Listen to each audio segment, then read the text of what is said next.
Ya. Ini adalah contoh dari lowongan planner yang saya temukan di LinkedIn.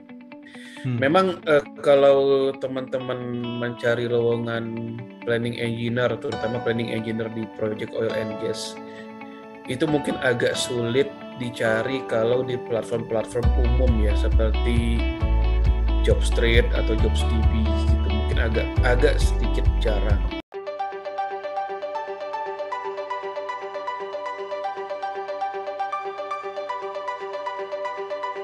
Terus manufaktur juga mungkin ada planner juga itu mungkin. PPIC istilahnya kalau di manufaktur tuh, Project Planning, Inventory, dan Control.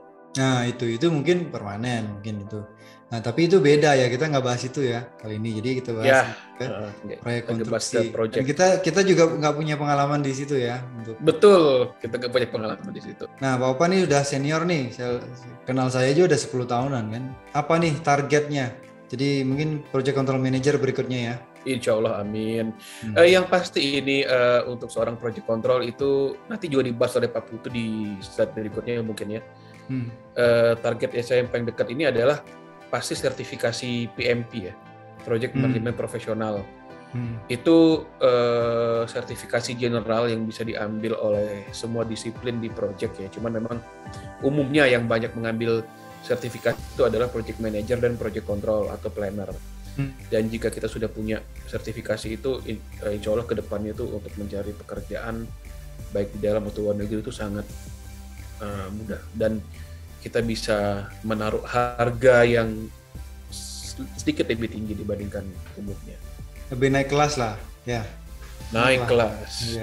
Ya jadi banyak sekali training kan ya yang harus bisa diambil, dan project control itu penglihatan saya nih, itu project control itu kayak yang punya perusahaan, kerjanya ngontrol aja gitu, monitor, tapi di fase eksekusi itu ya, memonitor. Nah, meskipun di awalnya mungkin kayak orang stres ya, kan menghayal. Mungkin di awal-awal itu kan sesuai, kita harus menerjemahkan kontrak dari scope pokok dari kontrak, kemudian kita harus menjabarkan, kemudian kita kalau misalnya ada yang kurang paham, karena setiap proyek kan ada yang uniknya juga, ada equipment yang mungkin berbeda. Pasti. Nah, itu kan ada seni juga di situ kan. Nah, seni untuk menjabarkan schedule. Jadi kalau dibilang pusingnya ya awalnya pusing ya. Karena kita dari sebuah blank paper harus membuat perencanaan yang mungkin bisa sampai ribuan activity tergantung besaran proyeknya. Ya. Dan itu kita tidak bisa mengerjakan sendiri. Memang kita bisa dari scope of work, dari milestone schedule, tapi kan tetap aktivitas dari perdisiplinnya itu kan yang lebih mengetahui adalah disiplinnya masing-masing. Jadi project control itu orangnya memang harus supel, harus bisa masuk ke semua lini, ke atas, ke bawah, dan ke kiri kanan ya, ke yang sama rata, yang satu level dengan kita. Karena ya itu kita nggak bisa kerja sendiri, kita membuat schedule, durasinya, misalnya kita mau membuat sebuah struktur bangunan. Nah, untuk struktur bangunan itu dari awal sampai akhir kita mungkin tahu stepnya. Tapi durasinya berapa lama, butuh manpower-nya berapa banyak, butuh equipment yang apa saja, kita nggak tahu. Yang tahu adalah tim construction. Ngobrol lah dengan tim construction. Mau dijadikan berapa lama, mau dipanjangin, mau dipendekin gitu ya. Iya, betul. Tergantung kan budgetnya juga kan, cost-nya berapa banyak.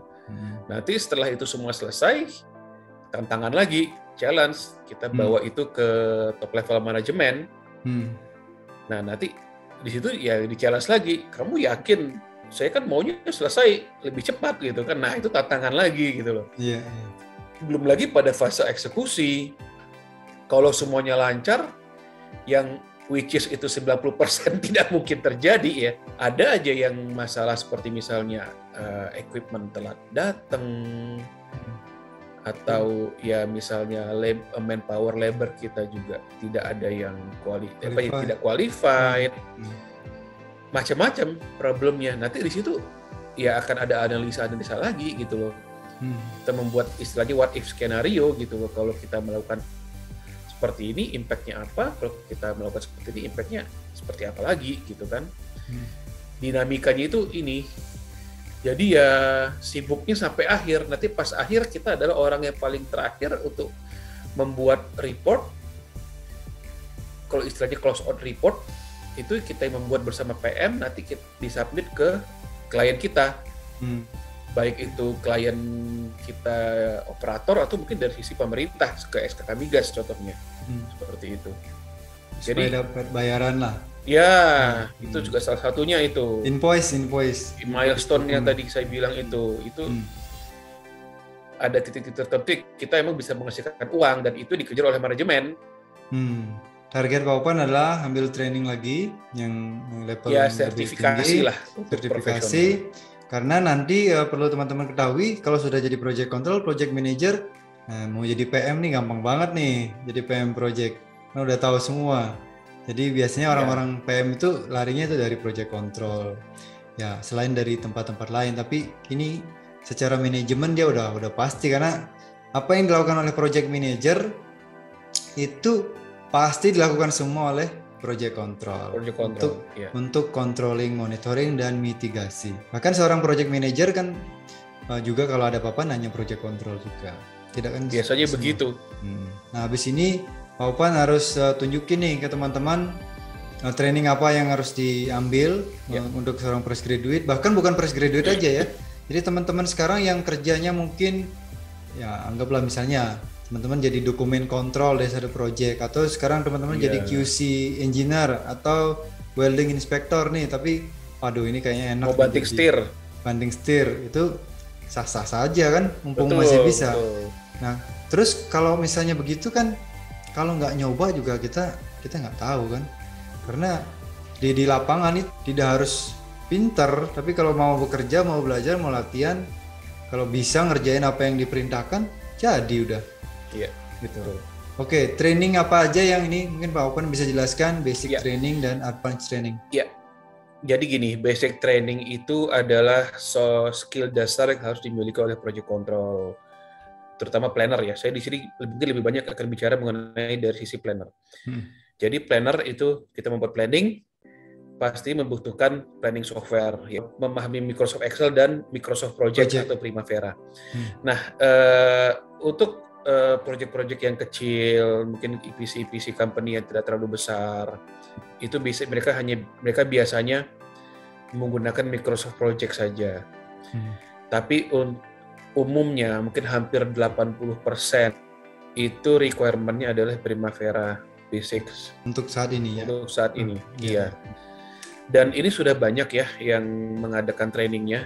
Lembaga-lembaga training Primavera ini sudah cukup banyak. Buku-bukunya pun juga bisa dicari di Gramedia atau toko-toko buku yang lain gitu ya. Bisa belajar sendiri, tapi kalau emang mau gampang, mau training sudah sangat-sangat banyak lembaga training yang mengadakan training Primavera ini. Nanti kita contohkan Pak Opan, nanti kita coba search di Google, nanti mungkin bisa dijelasin sedikit Pak Opan. Oh boleh.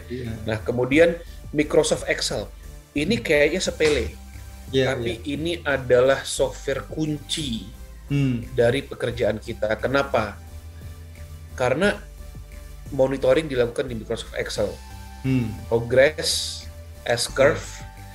Jadi penggunaan Microsoft Excel yang memang saya harapkan untuk kawan-kawan bisa ini bukan hanya dasar seperti tabling saja gitu ya. Tapi kalau bisa menggunakan rumus-rumus yang kompleks atau bahkan makro. Jadi fungsi dari Microsoft Excel itu adalah mempercepat kerja kita. Membuat report pun juga dari Microsoft Excel, bisa dari situ gitu kan. Untuk advanced training seperti tadi yang saya bilang ya, seperti PMP, Project Management Professional Certificate, atau kemudian adalah Schedule Risk Management. Schedule Risk Management ini adalah turunan dari planning dan scheduling tool dari Primavera umumnya. Jadi di sini kita bisa menganalisa lebih jauh schedule yang telah kita bikin di Primavera.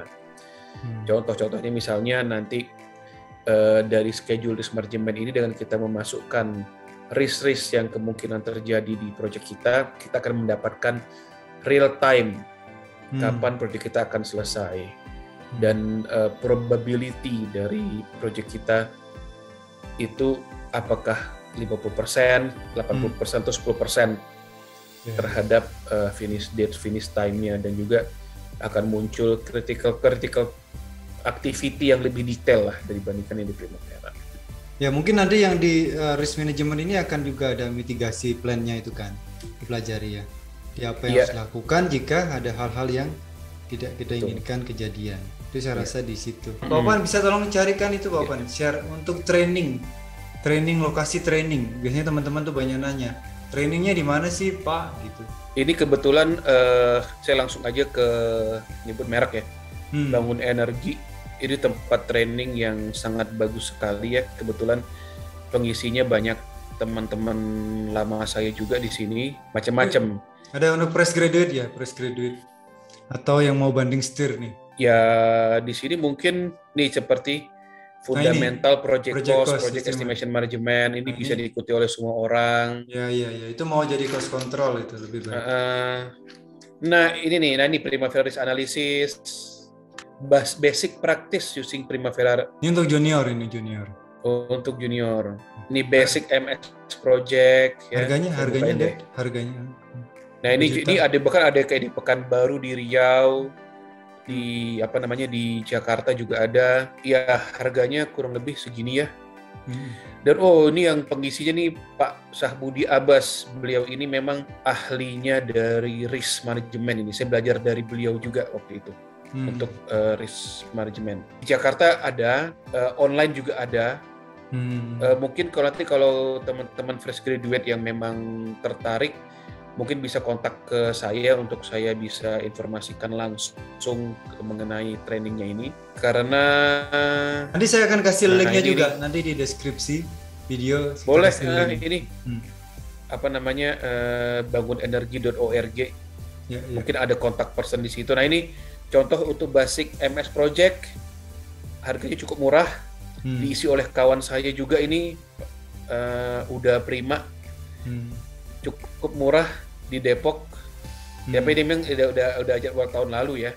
Yang terbaru ada nanti. Ini adalah contoh dari lowongan planner yang saya temukan di LinkedIn.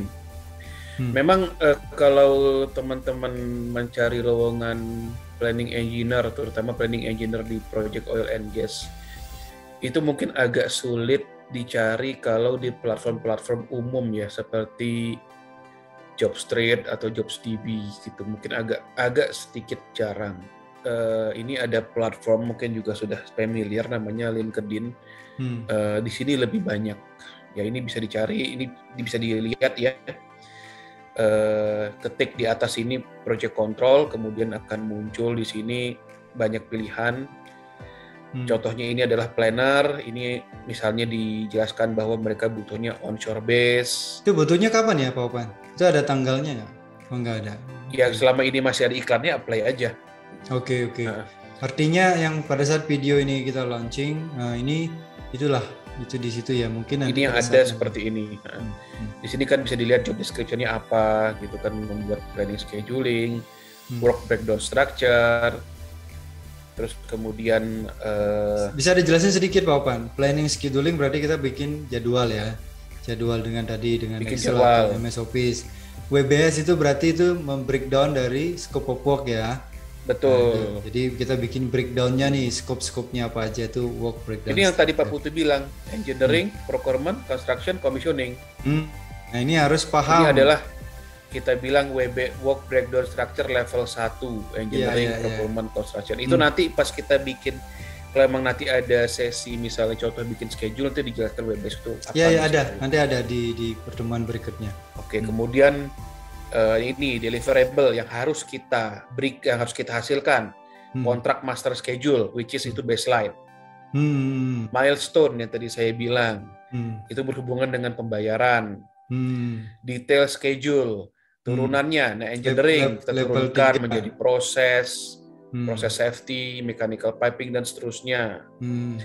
Terus kemudian progress measurement schedule, nah ini yang kita membutuhkan Excel di sini, kita membuat S-curve progress ya.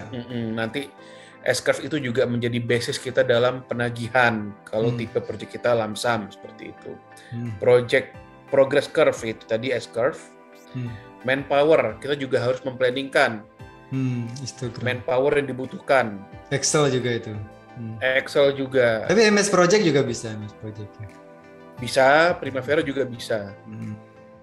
Cuman ya so far lebih cepat kita menggunakan di Excel. Progress reporting. Nah, kemudian ini project control procedure. Kita ini memang untuk di sini kan sudah dibilang ya minimum pengalaman 5 tahun ya. Jadi project control sendiri itu juga ada prosedurnya, masih ada prosedurnya sendiri. Seperti planning and scheduling procedure, calendar procedure, terus project execution plan itu mungkin bersama dengan PM dan construction ya membuat itu. Terus kemudian ya schedule-nya sendiri gitu kan. Adalah beberapa jenis prosedur yang harus seorang project control hasilkan.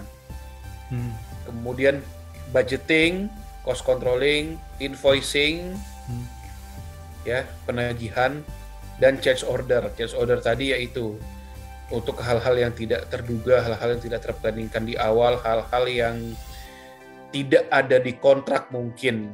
Ya. Nah ini yang change order bisa negatif, bisa positif ya. Bisa negatif, bisa positif, tapi kebanyakan negatif. Nah, familiar with, nah ini yang diharapkan, yang diminta untuk software-software yang bisa. P6, Primavera, tadi Primavera Risk Analysis yang saya bilang, MS Project ya. Di situ juga ada contoh dari perusahaan yang lain. Nah ini lebih banyak lagi ya yang dijelaskan di sini.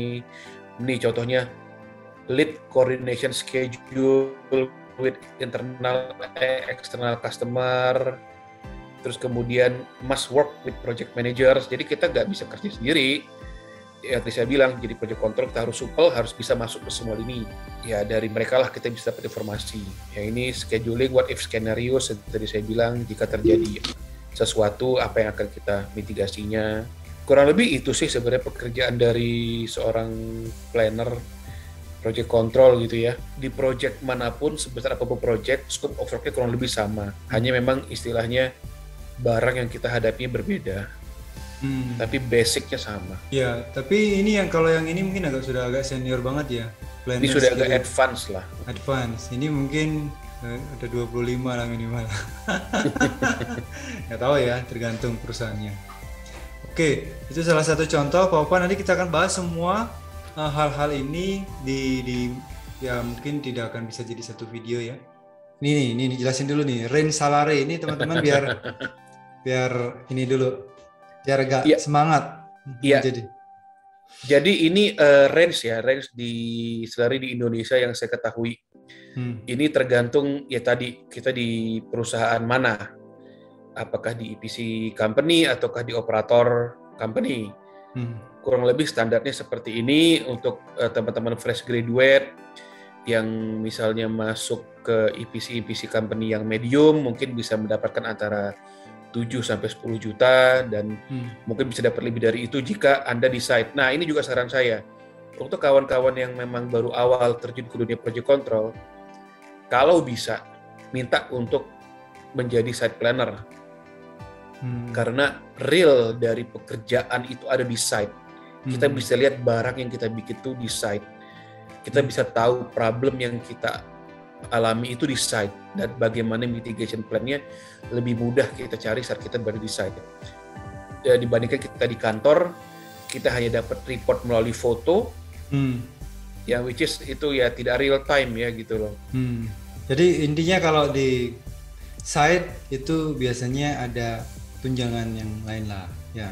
Kalau misalnya jadi agak lebih tinggi. Nah kalau di office mungkin ya karena sesuai lah kondisi environment-nya juga berbeda.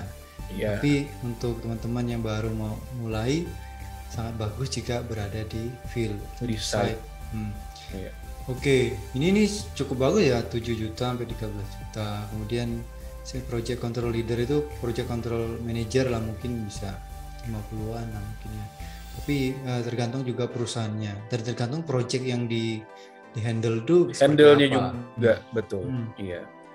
Dan tapi sekali lagi nih buat teman-teman mulai bekerja, khususnya yang baru mau banting setir, jangan lihat gajinya lah ya. Gaji ngikutin nanti. Tergantung nanti bisa apa enggak. Nah, apa yang kita berikan ke perusahaan itu selalu saya bilang nanti akan mencerminkan gaji kita. Kalau perusahaan yang dikasih itu kerjanya juga tidak terlalu diperlukan atau tidak menyumbang hal yang banyak, ya mungkin gajinya ya so-so juga. Itu sih semua prinsipnya sama lah. Tapi kalau itu berdampak sekali dengan perusahaan, sangat berguna. Kalau misalnya resign itu harus tahan-tahan dulu, nah itu mungkin bisa dipertimbangkan mau gaji berapa, dan itu akan mengikuti, nggak usah pikirin yang ini. Nah ini quote-nya untuk penutup kita.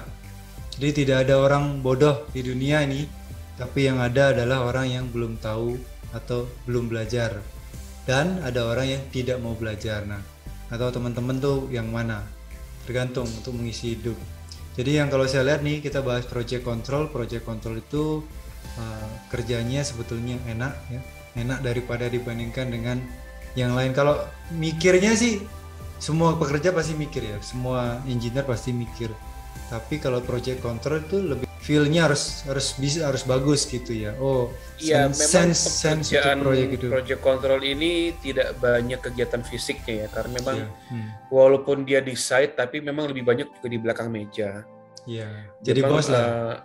Dia itu lebih banyak berkutat dengan dokumen dan interface ke disiplin-disiplin lain. Paling kita memang ke lapangan itu hanya memudahkan kita untuk melihat aktual, mengambil progress picture, mengetahui aktual yang sudah terjadi di lapangan. Tapi memang lebih banyak kegiatan itu adalah koordinasi. Dan seperti tadi yang saya bilang, ini bisa untuk semua background pendidikan. Bahkan ya saya juga punya pengalaman, banyak kenalan yang mohon maaf ya, hanya lulusan SMA sekarang menjadi seorang project planner, project control yang gajinya mungkin sudah di atas 40 mungkin gitu ya. Wow.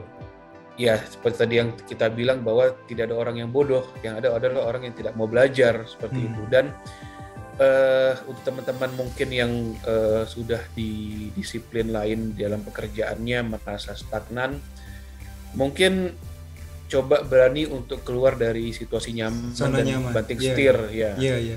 Karena memang jujur ya, project control ini ya saya bisa bilang orangnya tidak terlalu banyak, sehingga salary-nya juga lumayan dibandingkan disiplin-disiplin yang lainnya dengan level yang sama. Ya, jadi kalau udah merasa mentok di posisinya sekarang, mau belajar hal yang baru, itu sah-sah saja. Dan jangan takut untuk mencoba. Betul. Ada Pak Opan nanti yang akan meng-guide. Oke, Pak Opan, untuk sesi pertama, bagaimana seorang fresh graduate untuk menjadi seorang planner? Nah, itu sudah terjawab. Nanti sesi berikutnya tunggu minggu berikutnya. Ya, Pak Opan. Terima kasih atas waktunya, Pak Opan. Terima kasih. Malam, Assalamualaikum. Salam.